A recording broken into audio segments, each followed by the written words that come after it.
दिखाई पड़ अच्छा जाता सर, है। क्या लगता है उद्धव ठाकरे की पार्टी पूरी तरह से बिखरती हुई दिखाई दे रही जी। है? क्योंकि जहां शुरुआत में कहा गया कि उनके लगभग 6 सांसद एकनाथ शिंदे की पार्टी में शामिल हो जाते हैं।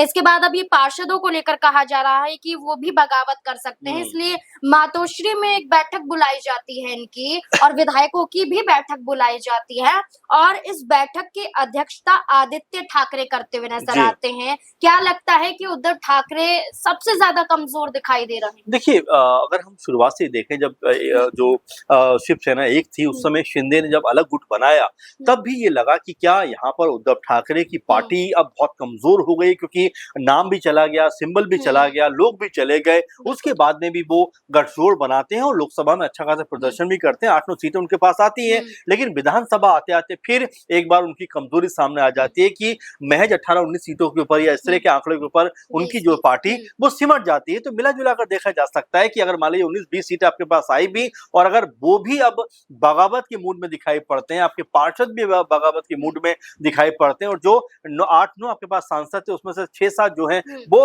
उस तरफ जाते हुए नज़र आते हैं, तो बिल्कुल इसमें कोई दो राय की बात भी नहीं है कि उद्धव ठाकरे की पार्टी अब एक ऐसे मोड़ पे खड़ी है, जहाँ पर उनके लिए खुद को बचाना एक बहुत बड़ी चुनौती है क्योंकि आप देख रहे हैं कि रफ्ता-रफ्ता उनकी पार्टी से लगातार लोग कम होते चले जा रहे हैं, चाहे सांसदों की बात करें, हुँ, विधायकों की बात करें, पार्षदों की बात करें, हुँ, उनकी पार्टी कमज़ोर पड़ रही है जी, छोटी होती चली जा रही है। वहीं शिंदे गुट की बात करें, हुँ, तो ना सिर्फ मजबूत हो रहे हैं बल्कि तमाम जो लोग उद्धव ठाकरे गुट के हैं, वो भी जाकर उनमें शामिल हो रहे हैं और इसी हुँ, बात को लेकर तमाम तरह की बयानबाज़ी भी हुई थी कि अगर आपके अंदर इतनी हिम्मत है, आपके अंदर इतना ही अगर जो लोकप्रियता है, तो आप जाइए चुनाव में जाकर लड़िए, जीतिए, हुँ, फिर जाकर आप शामिल हो जाइए। यानी कि एक तरीके से उद्धव ठाकरे गुट ने ये कहने का प्रयास किया कि लोगों ने जो गद्दारी की है, उसका सिला जनता उनको देगी।